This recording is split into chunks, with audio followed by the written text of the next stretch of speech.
Хаан улдуугийн 2 дугаар хорооны ашиглалтын шаардлага хангахгүй нийгэмлийн шар байруудыг буулган төслийн хүрээнд шинээр барьсан. Тэгвэл энэ орон сууцны барилгуудын дунд барилга барих гэж байсан Марта Грин компани газар эзэмших эрхийг нийслэлийн засаг даргын захирамжаар цуцалсан юм а. Тэгвэл нийслэлийн засаг даргын орлогч зам тээврийн асуудал хариуцсан төслүүдийн удирдагч Отсрон тэргүүт албаныхан иргэдийн төлөөлөл болон тогтчлтын ажлыг гүйцэтгэх компани удирдлагуудтай уулзлаа. Иргэдийн саналыг үндэслэн чанар стандартын шаардлага хангасан тогтчлтын ажлыг хийж гүйцэтгэх, иргэдтэй харилцан ойлголцож хамтран ажиллах ёстойг нийслэлийн засаг даргын орлогч Отсрон илэрхийллээ. Энэ газар бол маш үн цэнтэй газар.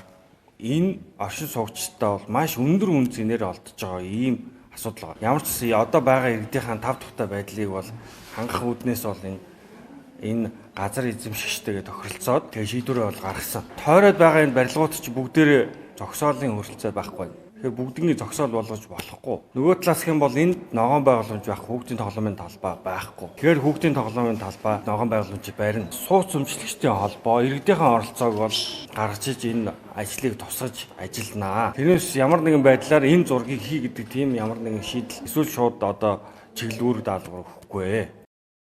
Иргэдийн эрүүл аюулгүй орчинд амьдрах эрхийг хангах, газар ашиглалтыг сайжруулах, ногоон байгууламжийг нэмэгдүүлэх үүднээс иргэд оршин суугчдын саналыг үндэслэн тогтчлтын ажлын төлөвлөлтийн даалгаврыг боловсруулж баталжээ.